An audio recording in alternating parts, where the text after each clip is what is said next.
السلام علیکم ورحمۃ اللہ وبرکاتہ۔ الحمدللہ وکفا وسلام علی عبادہ الذین اصطفیٰ، اما بعد فاعوذ باللہ السمیع العلیم من الشیطان الرجیم من ہمزہ ونفخہ ونفثہ، بسم اللہ الرحمن الرحیم۔ فبشر عباد الذین یستمعون القول فیتبعون احسنہ، اولئک الذین ھداھم اللہ واولئک ھم اولو الالباب۔ ناظرین، پروگرام صوت ہادی حاضر خدمت ہے، اور ساتھ ہی دعا ہے کہ اللہ تعالیٰ اس پروگرام کو سن کر اس پر عمل کی توفیق کامل مرحمت فرمائے۔ اللہم ارنا الحق حقا وارزقنا اتباعہ وارنا الباطل باطلا وارزقنا اجتنابہ، آمین یا الہ العالمین۔ آج کی اس نشست میں گفتگو کا موضوع جو حدیث رسول صلی اللہ علیہ وآلہ وسلم ہے، یہ وہ حدیث ہے جس کا آغاز ہم نے گزشتہ پروگرام میں کیا، اور آخری چند الفاظ جو تھے وہ ذکر کرنے سے رہ گئے۔ تو آج انشاءاللہ ہم اس حدیث کا اختتام کرتے ہوئے اللہ کی توفیق سے اسی باب کے تحت جو مؤلف نے دیگر احادیث ذکر کی ہیں ان کی طرف ہم آئیں گے۔ سر دست اس معمول کے مطابق کہ باب کے الفاظ ایک بار پھر آپ کے سامنے ذکر کر دیے جائیں تاکہ پچھلا ربط قائم رہے، کہ صوم دہر یا صیام دہر زمانے کے روزے کی ممانعت کے بارے میں ہے۔ خاص طور پر وہ شخص کہ جسے تکلیف لاحق ہو جائے، اور یا پھر یہ کہ وہ عیدین کا روزہ بھی نہ چھوڑے، ایام تشریق کا روزہ بھی نہ چھوڑے، اور پھر ساتھ ہی حضرت داؤد علیہ السلام اللہ کے نبی، ان کا جو معمول تھا روزے کا، اس کی فضیلت کے تذکرے کے بارے میں۔ حضرت عبداللہ بن عمر بن عاص رضی اللہ عنہما کی ایک طویل حدیث ہمارے زیر مطالعہ تھی، اور ہم یہاں پہنچے کہ رسول اللہ صلی اللہ علیہ وسلم نے اپنے پیارے صحابی حضرت عبداللہ بن عمر بن عاص رضی اللہ تعالیٰ عنہ کی اس چاہت پر اور اس جذبے پر کہ اے اللہ کے رسول، میں اس سے بھی زیادہ کی طاقت رکھتا ہوں، آپ صلی اللہ علیہ وسلم نے آخر میں یہ فرمایا کہ پھر حضرت داؤد علیہ السلام جو اللہ کے نبی تھے، ان کا یہ روزہ ہے کہ بہو افضل الصیام، اور یہ افضل ترین روزہ ہے فضیلت میں، کیونکہ بار بار حضرت عبداللہ بن عمر رضی اللہ عنہما یہ فرما رہے تھے کہ انی اطیق افضل من ذالک، کہ اللہ کے رسول میں اس سے زیادہ جو ہے وہ زیادہ روزے رکھنے کی بھی طاقت رکھتا ہوں، یا مجھے اللہ نے مجھے طاقت دی ہے، وقت ٹائم دیا ہے، تو میں زیادہ عمل کر سکتا ہوں اس سے بھی زیادہ۔ تو رحمت للعالمین چاہ رہے تھے کہ عبداللہ جو ہیں وہ اسی پر اکتفا کرتے ہوئے اپنے آپ پر زیادہ بوجھ نہ ڈال لیں عبادت کے سلسلے میں، معاملے میں، لیکن بعد میں جب آدمی ایک معاملے کو مقرر کر لیتا اپنے لیے، تو پھر وہ ایسے ہی ہو جاتا ہے جیسا کہ ایک نظر یا ایک عہد کر لیا اللہ کے ساتھ، عہد و پیمان، پھر اس کو جب چھوڑتا ہے تو اس کے لیے بڑی ایک پریشانی بھی ہوتی ہے، بڑا اسے یہ کمی کا احساس بھی ہوتا ہے، محرومیت کا، کہ یہ جو میں پہلے عمل کر رہا تھا اور اب میں چھوڑ رہا ہوں۔ جیسا کہ آگے حدیث میں بھی یہ آپ صلی اللہ علیہ وسلم نے ایک بار یہ فرمایا تھا کہ عبداللہ اس شخص کی طرح نہ ہو جانا کہ جو رات کو قیام کرتا تھا اور پھر اس نے قیام کو ہی چھوڑ دیا۔ تو آپ صلی اللہ علیہ وسلم نے وہ نسخہ یا اسکیجول دیا اپنے صحابی کو جو کہ اس کے بس میں تھی، لیکن آپ ان کے جذبے اور ان کے انداز سے یہ بخوبی محسوس کر رہے تھے کہ یہ معاملہ یہاں تک نہیں رکے گا، یہ معاملہ آگے بھی چلے گا بھی، جیسا وہ مطالبہ کر رہے ہیں بار بار۔ تو وہی ہوا، اسی لیے رسول اللہ صلی اللہ علیہ وسلم نے پہلے ہی یہ بات فرما دی کہ فذالک صیام داؤد علیہ السلام وہو افضل الصیام، کہ عبداللہ یہ نہ سمجھ لیں کہ میں اس سے بھی زیادہ انی اطیق افضل من ذالک، میں حضرت داؤد علیہ السلام کا جو معمول تھا روزے کا اس سے بھی زیادہ میں کی طاقت رکھتا ہوں۔ تو گویا کہ وہ پھر تو یہی ہے کہ وہ ایک دن کا جو گیپ ہے وہ بھی ختم ہو جائے، وہ صیام الدہر تھا کہ پورے زمانے کے مسلسل روزے وہ انسان جو ہے وہ رکھنا شروع کر دے، پوری زندگی میں ڈیلی روزہ رکھے۔ تو اب رسول اللہ صلی اللہ علیہ وسلم نے حضرت عبداللہ بن عمر بن عاص رضی اللہ عنہما کے اس انداز سے یہ محسوس کرتے ہوئے پہلے یہ الفاظ کہہ دیے کہ یہ جو حضرت داؤد علیہ السلام کا روزہ ہے یہ افضل ترین روزہ ہے، اس سے افضل روزہ کوئی نہیں ہو سکتا، اس لیے کہ یہ ممکن نہیں کہ کوئی شخص نبی کے کسی عمل سے بڑھ کر آگے وہ کوئی عمل کرے اور پھر یہ وہ کہے کہ یہ فضیلت والا بھی ہے۔ اگر یہ اس سے بڑھ کر فضیلت والا روزہ ہوتا، حضرت داؤد علیہ السلام نے جو رکھا ہے، ایک دن کانا یصوم یومن و یفطر یومن، جیسا کہ دوسری احادیث میں بھی ذکر ہوتا ہے، رسول اللہ صلی اللہ علیہ وسلم فرماتے ہیں کہ ایک دن افطار کرتے تھے اور ایک دن روزہ رکھتے تھے۔ تو حضرت داؤد علیہ السلام اس عمل کو بھی چھوڑ کر، وہ اللہ کے نبی تھے، تو ضرور وہ افضل ترین عمل کی طرف آ جاتے، گویا کہ ہمیشہ کے روزے کی طرف۔ لیکن حضرت داؤد علیہ السلام صیام الدہر یعنی پورے زمانے کے روزے کی طرف نہیں آئے، اور آپ صلی اللہ علیہ وسلم نے یہی بات فرمائی کہ افضل الصیام ذالک افضل الصیام، یہ افضل ترین روزہ ہے۔ گویا کہ نبیوں کا جو عمل ہے اس سے بڑھ کر کوئی افضل نہیں ہو سکتا، اگر کوئی سمجھتا ہے تو وہ غلطی پر ہے۔ تو رحمت للعالمین یہ بات اس حدیث میں باور کرانا چاہ رہے تھے۔ تو آگے فرمایا کہ بالکل وہی ہوا جس کا خدشہ تھا۔ حضرت عبداللہ بن عمر بن عاص فرماتے ہیں کہ قل تو میں نے اس پر بھی یہ کہا انی اعطیک افضل من ذالک، میں تو اس سے بھی زیادہ کی طاقت رکھتا ہوں۔ فقال النبی صلی اللہ علیہ وسلم لا افضل من ذالک، تو آپ صلی اللہ علیہ وسلم نے یہ فرما کر یہ مور تصدیق ثبت کر دی کہ اس روزے سے افضل کوئی روزہ نہیں ہو سکتا۔ اگر کوئی سمجھتا ہے تو وہ غلطی پر ہے۔ ہاں، وہ جواز کی صورت تو ممکن ہو سکتی ہے، جس کو طاقت ہو یا قوت ہو وہ اپنے آپ پر اس مشقت کو عائد کر لے، جیسا کہ بعد میں آگے والی حدیث میں یہ ذکر آ رہا ہے کہ حضرت عبداللہ بن عمر بن عاص رضی اللہ تعالیٰ عنہما نے اس بات کا بعد میں اظہار کیا خود اپنی زبان سے کہ میں نے یہ جو ذکر کر کے اس عبادت یا اس انداز کے ساتھ روزے رکھنے کی تو خود اپنے آپ پر مشقت ڈال دی، غلطی کی تھی۔ تو ناظرین، یہ حدیث تھی جو کہ آپ کی گوش گزار کی گئی ہے۔ اسی باب کے تحت آتے ہیں دوسری حدیث جو کہ حضرت عبداللہ بن عمر بن عاص رضی اللہ عنہما کی ہی حدیث ہے۔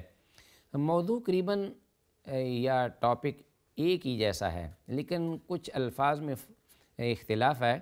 اور اس حدیث میں کچھ اور اضافہ بھی ہے، جبکہ بعض چیزیں جو پہلی حدیث میں تھیں اس حدیث میں نہیں، لیکن کچھ نئی چیزیں ہیں جن کا ذکر ہوا ہے۔ اس لیے مؤلف رحمہ اللہ نے غالباً اس حدیث کو اس اہمیت کے پیش نظر ذکر کیا ہے کہ کوئی چیز تشنہ نہ رہ جائے اور اچھے طریقے سے سامعین ناظرین اس مسئلے کو سمجھ پائیں۔ حدیث نمبر 715 اسی باب کے تحت ہے کہ صیام الدہر جو ہے ممنوع ہے، خاص طور پر اگر انسان کو کوئی ضرر مشقت تکلیف لاحق ہوتی ہو یا بیماری کا خدشہ ہو، کمزوری کا، یا حقوق و واجبات جو اس پر عائد اللہ کی طرف سے ان کی پامالی کا خطرہ ہو، یا یہ کہ وہ شخص اس حد تک بڑھ جائے روزے میں کہ میں عیدین کے دن بھی جو ہے وہ نہیں کروں گا، اس روزے کو نہیں چھوڑوں گا، اور ایام تشریق میں بھی۔ تو عبداللہ بن عمر بن عاص رضی اللہ تعالیٰ عنہما خود کہتے ہیں، یہ حدیث نمبر 715 ہے 715، کہ قال لی رسول اللہ صلی اللہ علیہ وسلم یا عبداللہ، اللہ کے رسول صلی اللہ علیہ وسلم نے مجھے یہ بات فرمائی کہ اے عبداللہ، الم اخبر انک تصوم النہار و تقوم اللیل، کہ میں کیا وجہ ہے کہ خبر دیا گیا ہوں، اس بارے میں مجھے بتلایا گیا ہے کہ تم نے یہ عہد کیا ہے کہ تم دن کو روزہ رکھتے ہو اور رات کو قیام کرتے ہو، جو بھی رات آتی ہے اس میں آپ قیام کرتے ہیں ساری رات، اور دن کو آپ روزے سے ہوتے ہیں۔ فقلت بلا یا رسول اللہ، تو میں نے کہا کیوں نہیں ہے اللہ کے رسول صلی اللہ علیہ وسلم، کہ صحابی برملا اس بات کا اظہار کر رہے ہیں اس عمل کے بارے میں جو کہ وہ کرتے ہیں۔ کسی بارے میں کوئی معمولی چیز جو ہے وہ نہ اس میں کمی کی ہے نہ زیادتی کی ہے، بالکل من و ان کلیئر یہ بات کہہ دی ہے کہ ہاں اللہ کے رسول کیوں نہیں۔ قال فلا تفعل، آپ صلی اللہ علیہ وسلم نے فرمایا تو پھر یہ نہ کر، لا تفعل۔ اب یہ الفاظ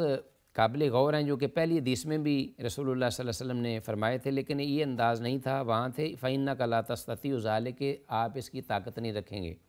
یہاں آپ نے تو روک دیا باقاعدہ کہ ایسا نہ کر، لا تفعل، مطلب یہ ہے کہ ایسا کرنے سے کوئی آپ کو فائدہ یا منفعت حاصل ہونے والی نہیں ہے، اس لیے کہ واضح بات ہے کہ اگر ایک پیغمبر رسول وہ یہ الفاظ کہہ دیتا ہے لا تفعل، تو کسی ایسے عمل کے بارے میں وہ کبھی ایسے الفاظ نہیں کہے گا کہ جس سے انسان کو دین اور دنیا ہر کسی دو اعتبار سے کوئی فائدہ یا منفعت حاصل ہوتی ہو۔ تو سوال ہی پیدا نہیں ہوتا کہ پیغمبر ایسے عمل کے بارے میں دین اور دنیا کے اعتبار سے جو ایک بندہ مومن کے لیے، مسلمان کے لیے منفعت بخش عمل ہے، وہ یہ کہہ دے کہ لا تفعل، یہ نہ کر، اور فائدے سے محروم کر دے۔ تو یہ الفاظ قابل غور ہیں۔ اب آپ صلی اللہ علیہ وسلم نے یہاں تک نہیں چھوڑا، بلکہ آگے رہنمائی فرمائی ہے کہ آپ اگر یہ عبادت کر رہے ہیں تو اس کا جو بہتر اور فطری عمل ہے وہ متبادل آپ نے رہنمائی کے طور پہ عطا کیا، اور یہ آپ کی سنت طاہرہ تھی کہ آپ کسی آدمی کو دیکھتے کہ وہ ایک عمل کا شوق رکھتا ہے تو آپ اس کو اگر روکنا مقصود ہوتا تو پھر بالکل روک نہیں لگاتے تھے، بلکہ اس کے جذبے کو دیکھ کر اس کے متبادل جو اس کے لیے بہتر عمل ہوتا تھا، اگر تو معصیت کا ہوتا تو آپ روک دیتے اور اس کے بدلے جو سنت ہوتی یا نیکی کا عمل اس کی ترغیب دیتے، اور اگر ایسا نہیں تو پھر آپ اس کے متبادل جو بہتر ہوتا وہ بتلا دیتے کہ جس میں فائدہ زیادہ ہے۔ آپ نے فرمایا صم و افطر، روزہ بھی رکھا کرو اور افطار بھی کیا کرو، وقم و نم، اور قیام بھی کیا کرو اور سویا بھی کرو، کیونکہ یہ آپ صلی اللہ علیہ وسلم کا اپنا ذاتی عمل بھی ایسا ہی تھا، جیسا کہ ہم نے سے پہلے حضرت انس بن مالک رضی اللہ تعالیٰ عنہ کی ایک طویل حدیث کا تذکرہ کیا تھا کہ جس میں آپ نے صحابہ سے ببانگ دل یہ الفاظ فرمائے کہ میں اما انا اخشاکم، میں تم سب سے زیادہ اللہ کی بارگاہ میں ڈرنے والا ہوں اور اللہ کی عبادت کرنے والا ہوں، انی اخشاکم للہ واتقاکم لہو، لیکن میں کیا کرتا ہوں کہ اصلی بار کو تو میں رات کو قیام بھی کرتا ہوں اور آرام بھی کرتا ہوں، واسوم و افطر، روزہ بھی رکھتا ہوں اور افطار بھی کرتا ہوں، اور تم بھی یہ کرو۔ اس لیے کہ آپ نے آگے پھر اور علت بھی بیان کی، اس کی وجہ بیان کی، وہ کیا جس کی طرف انسان متوجہ ہو۔ آپ جانتے ہیں کہ ایک انسان جب اس حد تک نفلی عبادات کی طرف آ جاتا ہے کہ جو حد سے بڑھ جائیں، تو چونکہ وہ انسان ہے، کمزوریاں انسان کو لاحق ہوتی ہیں، تو کسی نہ کسی صورت میں ضرور اس کے جو واجبات اور فرائض ہوں گے اس میں کوتاہی ہوگی، یا دیگر دوسرے لوگوں کے حقوق کی ادائیگی میں ضرور کمی ہوگی۔ تو ان حقوق کی کمی کا جو خدشہ ہے، خطرہ ہے، یا حقوق و فرائض اور واجبات کا، اس کے نقصان کے پیش نظر شریعت نے یہ روک دیا ہے کہ انسان جو ہے وہ واجب کو، فرض کو فرض رکھے، سمجھے، ترجیح دے، پریفر کرے، اس میں کمی نہ آنے دے، کیونکہ اس بارے میں تو پھر پوچھ ہوگی نا۔ نفلی جو چیز ہے وہ اگر رہ جاتی ہے تو اس کے بارے میں پوچھ نہیں ہے، نہ یہ سوال ہے، خواہ وہ عبادات نماز کی صورت میں ہو نفلی، یا روزے کی شکل میں، یا صدقات و خیرات کی شکل میں، یا نفلی حج ہوں، کوئی بھی صورت ہو نفلی، تو درجات یا ثواب و اجر میں تو کوئی کلام نہیں، لیکن ان کی اگر وہ نہیں ادا کرتا تو اللہ کی بارگاہ میں سوال نہیں ہے، پوچھ گچھ نہیں ہے۔ تو آپ صلی اللہ علیہ وسلم نے فرمایا اس لیے بھی کہ فَإِنَّ لِجَسَدِكَ عَلَيْكَ حَقًّا، تیرے جسم کا تجھ پر حق ہے۔ اب یہ جسم اللہ نے دیا ہے، اور جسم میں جو بھی اعضاء ہیں، پارٹس آف باڈی، یہ اللہ کے عطا کردہ ہیں، تو یہ انسان نہ سمجھ لے کہ میں ان کا مالک ہوں۔ انسان اپنے آپ کا مالک نہیں ہے، اپنے اعضاء کا بھی مالک نہیں ہے، یہ تو سب اللہ کی ملکیت ہیں۔ ہم اِنَّا لِلَّهِ، ہم اللہ کے لیے، بے شک ہم اللہ کی ملکیت ہیں، وَإِنَّا إِلَيْهِ راجعون، اور اللہ کی طرف ہی لوٹنے والے ہیں۔ تو اب جب ہم اپنے جسم کو وہ حق نہیں دیں گے، اس سے مراد یہ ہے کہ مناسب غذا، جو کہ اچھی غذا ہو، طاقت اور قوت والی، صحت بخش، صحت افزا، تو جسم لاغر ہو جائے گا، کمزور ہو جائے گا، بیمار پڑ جائے گا، اس میں کچھ اعضاء جو ہیں وہ تلف ہو جائیں گے، انسان کی باڈی جو ہے وہ متاثر ہوگی، وہ دنیا میں جس کے لیے کام کے لیے ہے وہ کر نہیں سکے گا، اس کی وجہ سے کمزوری لاحق ہوگی، بیماری کی وجہ سے دوسروں کے حقوق پا، اگر وہ بچوں کا باپ ہے، اس کا گھر کا وہ سربراہ ہے، تو وہ بیچارے ہاتھوں پہ ہاتھ دھر کے بیٹھ جائیں گے اور اس کی بیماری الٹا ان پر ایک بوجھ اور مصیبت بن جائے گی۔ یہ ناظرین دیکھتے چلے جائیے شریعت طاہرہ نے کتنے سنہرے اصول ہمارے لیے وضع کیے ہیں کہ کسی اور مذہب میں آپ کو یہ تناسب و اعتدال اور توازن نہیں ملے گا۔ تیرے جسم کا تجھ پر حق ہے، رحمت للعالمین فرما رہے ہیں، اس کو مناسب غذا چاہیے، اس کو آرام چاہیے، اس کو سکون اور اطمینان چاہیے تاکہ یہ پھلے پھولے اور گروتھ کرے صحیح نارمل طریقے سے۔ آگے فرمایا کہ وَإِنَّ لِعَيْنِكَ عَلَيْكَ حَقًّا، اور تیری آنکھ کا بھی تجھ پر حق ہے۔ مراد اشارہ ہے اس طرف، آنکھ مراد لے کر نیند کی طرف اشارہ کیا گیا کہ اگر تم رات کو ساری رات قیام کرو گے تو نیند متاثر ہوگی، اور جب نیند متاثر ہوگی آنکھ نہیں لگے گی، اور پھر سارا دن تم پریشان، بوجھل طبیعت، پھر آوازار، موڈ خراب، بات بات پہ غصہ، اور پھر آپ پہ سے باہر کوئی چیز برداشت نہیں، کوئی کام نہیں ہو پا رہا، کوئی آگے سے کوئی اپنا اضافہ نہیں، کسی کوئی پڑھ نہیں سک رہا، کوئی سمجھ سک نہیں رہا۔ یہ ساری چیزیں انسان یہ اپنی اس چیز کو لے کر بیٹھ جائے کہ میں نے ساری رات قیام کیا ہے، نمازیں بھی صحیح نہیں پڑھ رہا، جیسا کہ جسم جو ہے اس کو تلف کر دیا روزہ رکھ رکھ کے۔ رحمت للعالمین نے فرمایا کہ اس آنکھ ہو سکتا ہے قیامت کے دن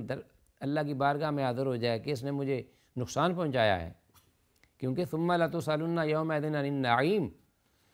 تم سے اللہ کے حضور ان نعمتوں کے بارے میں سوال ہوگا۔ ان السمع والبصر والفؤاد کل اولئک کان عنہ مسئولا، یہ اعضائے رئیسہ ہیں، دل، دماغ اور آنکھیں، زبان، یہ ساری چیزیں یہ متاثر ہوں گی تو پورا جسم بیمار ہو جائے گا، متاثر ہوگا۔ تو فرمایا کہ تیری آنکھ کا بھی تجھ پر حق ہے، تجھے سونا ہے تاکہ آرام ہو اور نیند متاثر نہ ہو۔ اور پھر اسی طرح وَإِنَّ لِذَوْرِكَ عَلَيْكَ حَقًّا،